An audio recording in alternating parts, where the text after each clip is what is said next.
il n'y a pas vraiment une sauce secrète. Comment il faut le penser, je dirais, c'est que les réseaux sociaux, c'est vraiment une réflexion de ce que les gens aiment. Si tu veux faire une vidéo qui fonctionne bien, eh bien, il faut juste qu'il y ait un intérêt derrière cette vidéo-là. La création de contenu, là, il y a mille et une manières de le faire. C'est pas parce que telle personne le fait de cette manière-là que c'est la bonne pour toi. Alright! Donc, Anto Tran, enchanté. Yes! Très content que tu sois là à la boussole entrepreneuriale. Absolument un plaisir pour moi. Let's go! Donc, Anto Tran, cofondateur de 14 Info, Acrea, puis le Gala Influence. Bref, un jeune passionné de l'entrepreneuriat puis qui inspire beaucoup de monde, dont moi, puis Phil. Je me suis dit, j'avais pas le choix de t'inviter. Je te voyais sur mes réseaux sociaux. La première fois que je t'ai vu, c'est à l'ACE. Oui, c'est vrai. Il y a un an et demi, je pense. Un an? Ouais, exact. absolument. J'étais comme, Colin, ce gars-là est tellement hot. Il commence à faire des vidéos Clash Royale au début. Puis j'étais comme, moi, j'étais un gars qui joue à Clash Royale au début.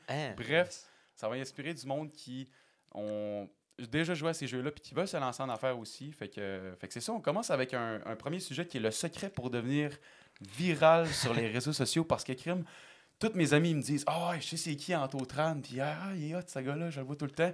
Fait que, avant de commencer sur ce sujet-là, j'étais curieux de savoir, mettons, une présentation de toi en 2-3 minutes, puis un fun fact sur le monde, sur quelque chose que le monde ne savent pas sur toi. C'est bon. Premièrement, merci de m'avoir invité au podcast. Super content d'avoir fait la route pour vous parler. Pour commencer, comme tu l'as dit, à la base, je suis un créateur de contenu. Donc, j'ai commencé par Clash Royale sur YouTube. Pour ceux qui ne savent pas, Clash Royale, c'est un jeu mobile que tu joues sur ton téléphone, ton iPad, peu importe. Puis, en fait, j'avais réalisé que j'étais quand même assez bon dans le jeu. Fait que là, j'ai commencé à faire des vidéos sur YouTube. Tranquillement, pas vite, ça a quand même pris de l'ampleur. J'ai atteint, après quelques années, 100 000 abonnés sur YouTube avec Clash Royale. Mais rendu à ma 5e année, mettons, de faire des vidéos à tous les jours comme ça, j'étais un peu...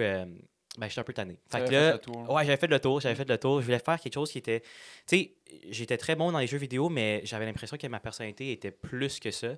Fait que c'est là que j'ai décidé d'essayer de faire des vidéos comme, tu sais, dans la vraie vie, on pourrait dire. Ah oui, puis mon audience aussi était beaucoup, par rapport au gaming, Clash Royale, mais aussi beaucoup en France.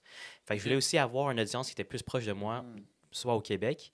Fait que c'est là que j'ai essayé de faire des défis, n'importe quoi. Des vidéos. Lifestyle, exactement. Vlogs, exactement, sur YouTube.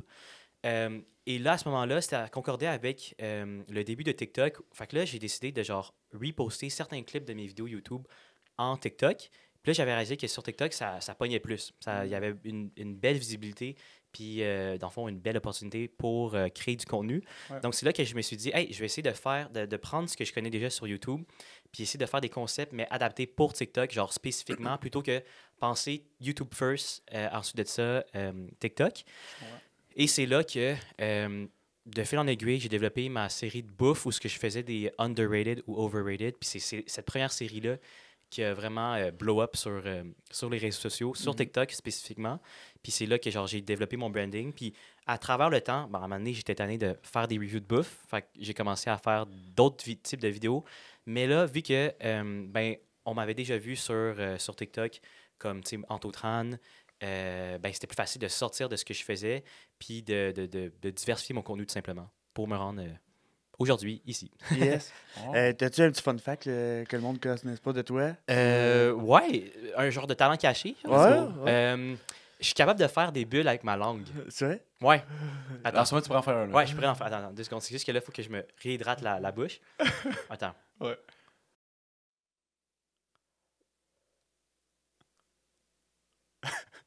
On attend. Oh shit. Hey, c'est malade. Yes, j'espère qu'on l'a eu. Fait que de tout ton parcours, j'ai compris que tu as comme un sens de comprendre comment les réseaux marchent. Tu parlais de YouTube, il y a un algorithme derrière tout ça, TikTok aussi. C'est quoi, tu penses, le secret pour générer des vues, des contenus viraux sur les réseaux? C'est une vraiment bonne question. Tu sais, honnêtement, il n'y a pas vraiment une sauce secrète, mais ce que je peux dire, ou comment il faut le penser, je dirais, c'est que les réseaux sociaux, c'est vraiment une réflexion, ou les algorithmes, quand on parle de ça, c'est vraiment une réflexion de ce que les gens aiment, ce que les gens veulent regarder, tu sais. Puis, spécifiquement avec TikTok, qui est sorti, après ça, qui a influencé Instagram Reels, YouTube Shorts, ces algorithmes-là sont vraiment faits spécifiquement pour que, quand tu regardes une vidéo, ça soit facile pour toi, que ce soit, genre, captivant, Et donc, si c'est captivant, il faut que ça soit quelque chose qui t'intéresse et qui t'interpelle. Donc, dans ce cas-là, si on prend cette logique-là, si tu veux faire une vidéo qui fonctionne bien, eh bien, il faut juste qu'il y ait un intérêt derrière cette vidéo-là. Mais quand on parle d'intérêt, qu'est-ce que ça veut dire? Il faut que ce soit un sujet intéressant, il faut que ce soit d'une forme intéressante. Et là, après ça, il y a plein de petits facteurs à optimiser ou à penser. Mais en général, c'est juste de faire des vidéos que le monde recherche, finalement. Puis est-ce que, exemple, thumbnail, hook, titre, qualité vidéo, audio, quel impact ça a dans ton contenu, ça? Ça a un grand impact. Ça fait partie de tous les facteurs à justement penser, à optimiser quand tu crées une vidéo. Par exemple, le hook, c'est important parce que c'est ça que le monde... En fait, c'est à ce moment-là que le monde va décider si oui ou non, ils vont scroller ou pas ta vidéo. Fait que si ton hook est bon, c'est là qu'ils vont rester sur ta vidéo. Évidemment, dans l'algorithme, il va y avoir des métriques qui vont juger si cette vidéo-là est intéressante ou non. Donc, une des métriques, on les connaît tous, c'est genre le nombre de temps que tu passes sur la vidéo au complet ou pas, ou un pourcentage de ça. Ouais. Plus il est long, plus tu vas être recommandé, on pourrait dire. Alors, tous ces aspects-là, comme un hook, mais ça va être intéressant. La qualité vidéo aussi, c'est important. Mais tu sais, il y a des vidéos qu'on voit sur les réseaux sociaux qui ont des centaines de milliers de vues, mais c'est juste quelqu'un qui tient son téléphone versus du monde qui font du contenu vraiment bien produit, mais qui a quelques centaines de vues. Ça, c'est des fois, parce que c'est qui tient la vidéo. C'est sûr, il y a comme un affaire un enjeu de timing, de hasard un peu des fois. Mais c'est sûr que tu peux essayer d'aller chercher par ton titre, par les métriques que tu parlais. Absolument, absolument. C'est vraiment tu sais, mettons, là, s'il y a quelque chose qui est vraiment tendance, pourquoi ça risque de plus pogner que quelque chose qui est moins tendance à ce moment-là? C'est que quand c'est quelque chose qui est tendance, le monde sont déjà curieux et intéressés par rapport à ce sujet. Fait que là, si on parle, par exemple, récemment, les tarifs douaniers de 25 tout le monde en parlait, puis tout le monde voulait savoir les avis des différentes personnes ou d'autres informations par rapport à ça. Fait que c'est normal que si tu parlais de ça à ce moment-là, tu allais avoir plus de visibilité que si tu parlais d'autres choses, parce que le monde, en général, était déjà plus intéressé envers ce sujet-là. Tu donnes un exemple, justement, de pause que tu as faite là-dessus? Moi, je pense à un la semaine passée sur LinkedIn. Oui, absolument. C'est un bon exemple. Ça, c'était... C'est pas, mettons, dans le fond, le post que tu réfères, je pense, c'est le truc de 20% dans le fond. Ouais. Ça, c'était plus pour... on pourrait dire, me montrer solidaire à la cause, pour faire un résumé, dans le fond, c'est que j'avais annoncé sur LinkedIn que toutes les collaborations avec des entreprises qui étaient canadiennes, en fait, qui allaient me contacter suite à cette annonce-là, bénéficieraient d'un rabais de 20% tout simplement sur la facture finale. Mais je peux donner un exemple d'un post que j'ai fait par rapport à ça. Ouais. Dans le fond, après, quand les tarifs douaniers sont sortis, après ça, je suis allé à l'épicerie pour voir si on pouvait, à quel point c'était facile d'acheter local, d'acheter canadien. Oui, c'est ça, j'ai vu. Puis cette vidéo-là a quand même bien performé, en général sur TikTok, Instagram, Facebook, cumulés ensemble, c'était près de plus d'une centaine de milliers de vues, je pense.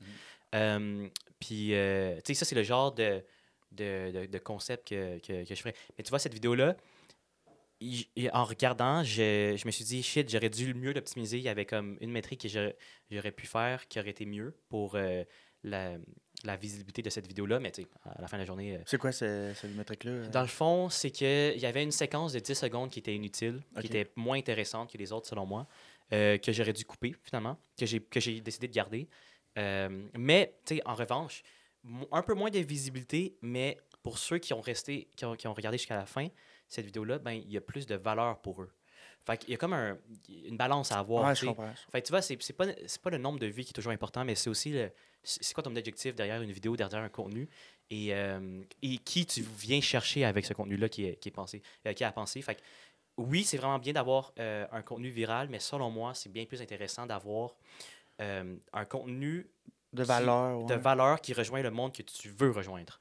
Très bon point, ça. Je pense à... Souvent, j'écoute beaucoup le podcast à Alex Hormozy, The Game, puis il parle beaucoup du concept de « Don't focus on vanity metric, focus instead on business metric ».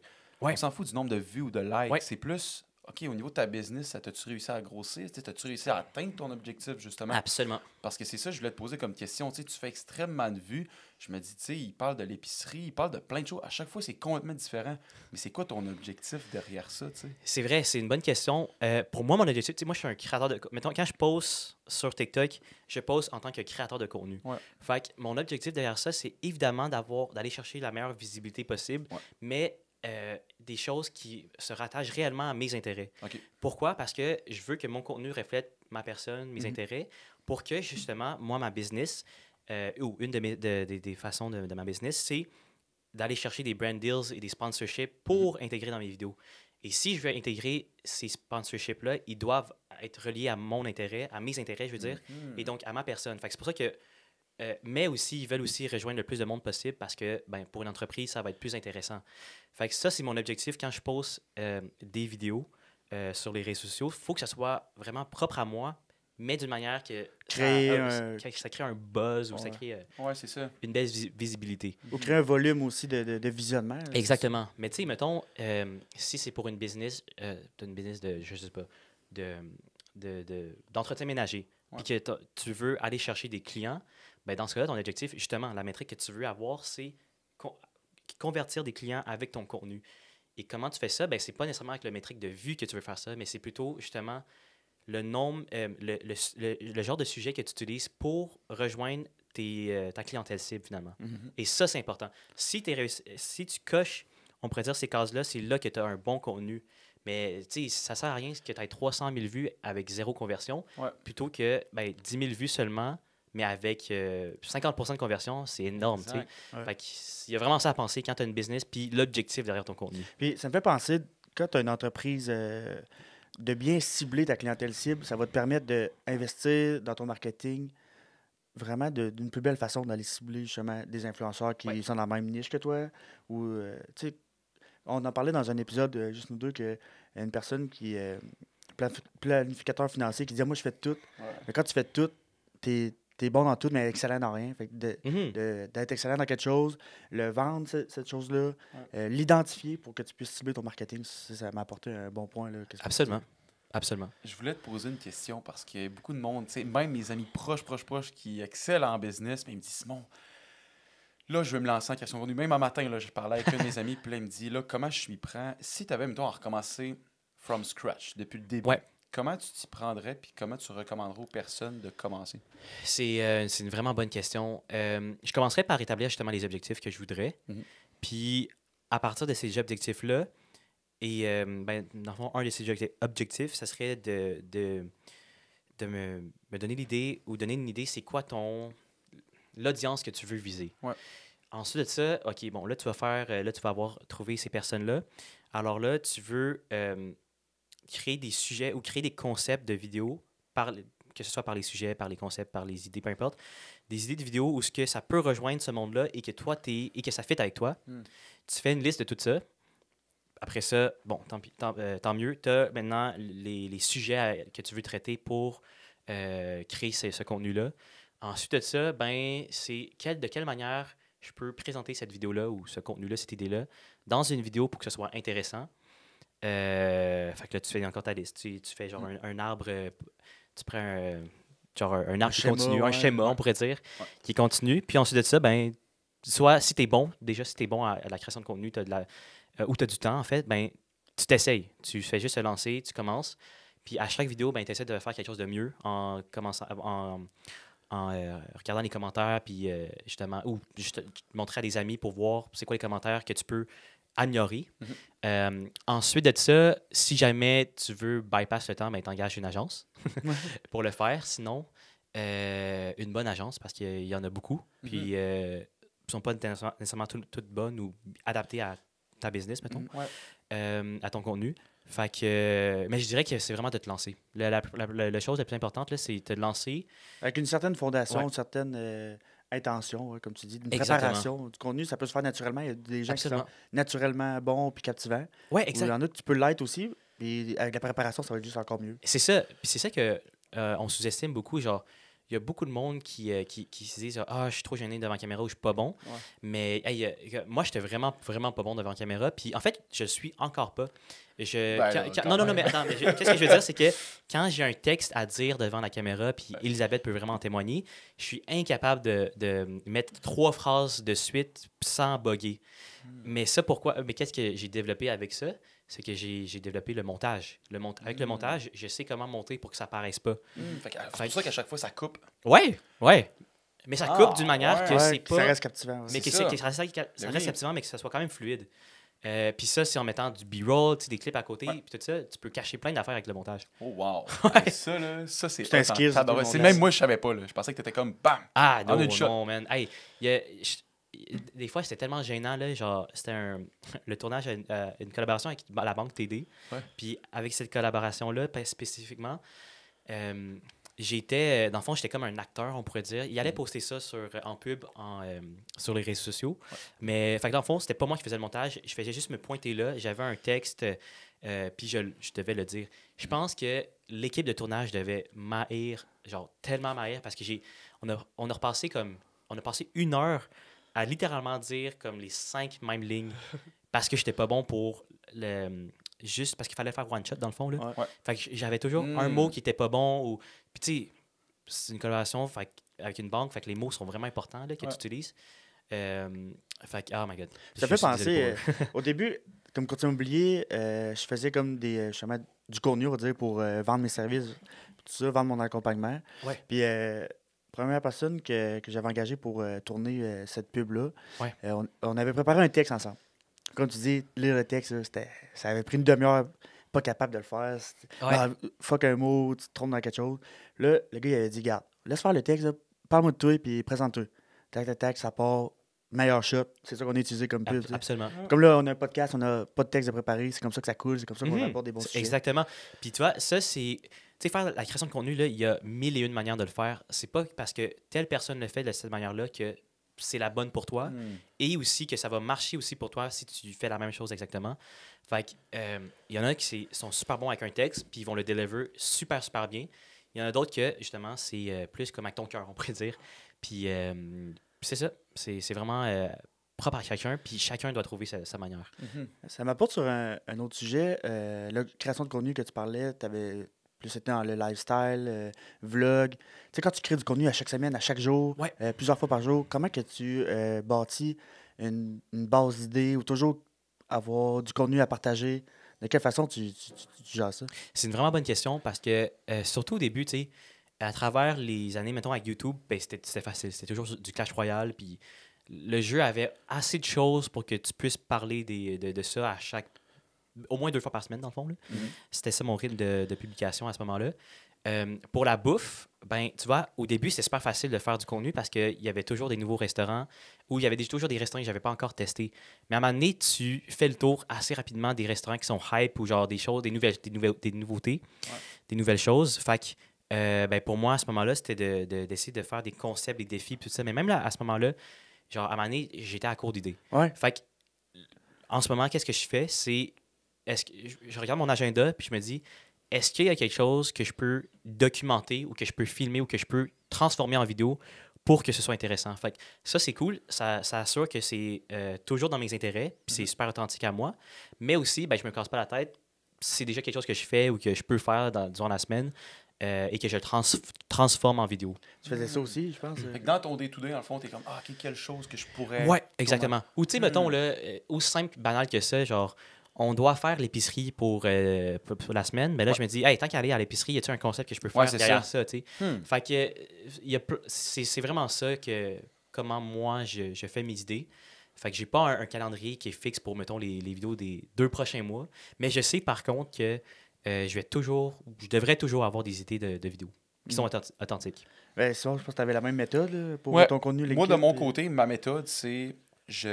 mettons, aujourd'hui, cette semaine, le dimanche ou le lundi matin, je regarde mon Google Agenda puis je suis comme, bon, la semaine passée, quel rendez-vous ou quelle activité j'ai faite que j'ai appris quelque chose que je pourrais partager sur LinkedIn ou dans mon podcast.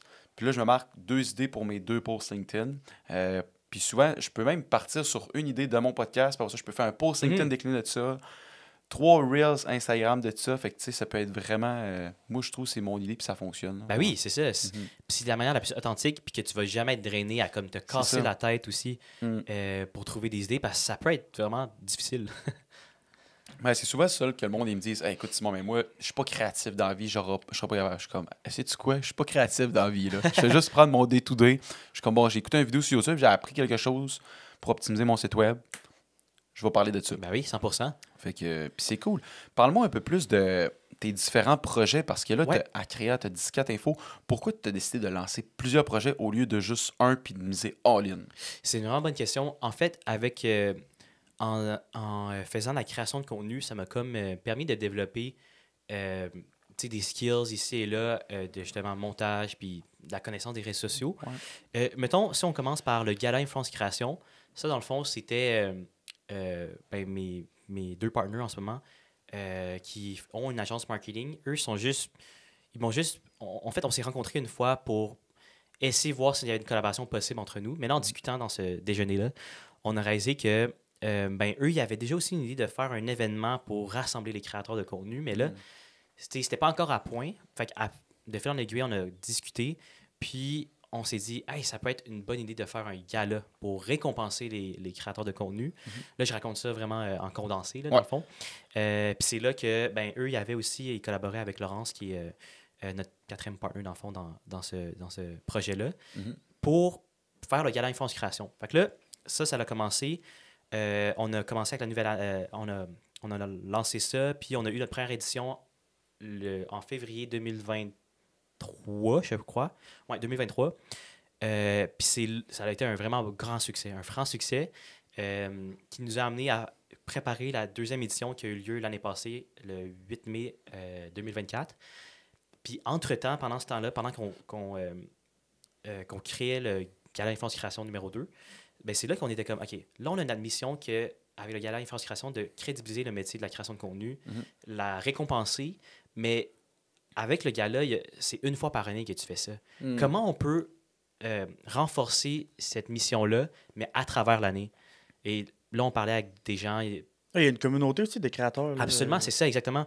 Fait que, on s'est dit, la meilleure manière, c'est de créer une association où ce qu'on peut représenter les membres qui sont des créateurs de contenu. Et donc, aussi, ça va grandement aider à la crédibilité, à donner des outils aux créateurs, former une communauté aussi, et à faire grandir la création de contenu en général au Québec. Fait que c'est là qu'est venue l'idée, dans le fond. Là, c'était comme une suite logique, finalement, du Gala Influence Création. C'est ça. Je trouve que ça fait vraiment... Je sais pas si tu as fait déjà l'activité du why, ça dit quelque chose? L'ikigai, oui, 100%. On dirait que ça ressemble à ça. Genre, absolument. T'es monsieur contenu, t'es comme, c'est ça mon why, c'est d'aider le plus de Québécois ou de personnes dans le monde qui veulent se lancer là-dedans le plus facilement possible. Parce que je pense que c'est une belle avenue pour partager. Absolument. Puis, tu sais, je sais pas, mais comme moi, avant que... Genre, même si je faisais des vidéos sur YouTube dans le temps, j'étais pas du tout connu dans le monde des créateurs de contenu, influenceurs, YouTubers au Québec à ce moment-là. Fait que quand je me suis lancé sur TikTok, c'est à ce moment-là que, tu sais, on m'a rapidement associé avec les influenceurs et les créateurs de contenu qui étaient déjà présents, mais, tu sais, pour moi, je les connaissais pas du tout, dans le sens que, comme, j'étais vraiment nouveau, là. Fait que, avec ça, puis avec quand TikTok a été lancé aussi, j'ai réalisé que c'était vraiment accessible de devenir créateur de contenu, puis que le rêve que moi j'avais de vouloir vivre de la création de contenu, les autres aussi pouvaient l'avoir, tu sais. Fait que des initiatives comme le Gala Influence Création et la Créa, ça renforçait vraiment cette idée-là que genre tout le monde peut devenir créateur de contenu. Il y a évidemment des bonnes et moins bonnes manières de le faire, mais tout le monde peut le faire, tu sais. Fait que ça, c'est quelque chose que j'appréciais beaucoup. Très cool. Puis si je veux revenir, mettons, à ma question, parce que là, tu as décrit un peu c'est quoi le Gala Influence à Créa. Pourquoi tu n'as pas décidé, mettons, de juste... Parce que je sais aussi que tu avais une agence de marketing au début. Pourquoi tu n'as juste pas fait one thing all in? J'entends beaucoup Alex Hormozy dire hey, écoute, one thing all in jusqu'à temps que tu capes le nombre d'argent que tu souhaites avoir. Je suis curieux de t'entendre parler là-dessus. C'est une bonne question. Je pense que, mettons, comme créateur de contenu, j'ai capé l'argent que je peux faire. Au Québec, du moins, parce que c'est, mettons, genre le revenu comme créateur de contenu, parce que c'est, tu sais, à un moment donné, tu peux pas faire 10 000 pubs, puis charger, ou charger encore plus cher que que tu as comme abonné puis de reach, tu sais.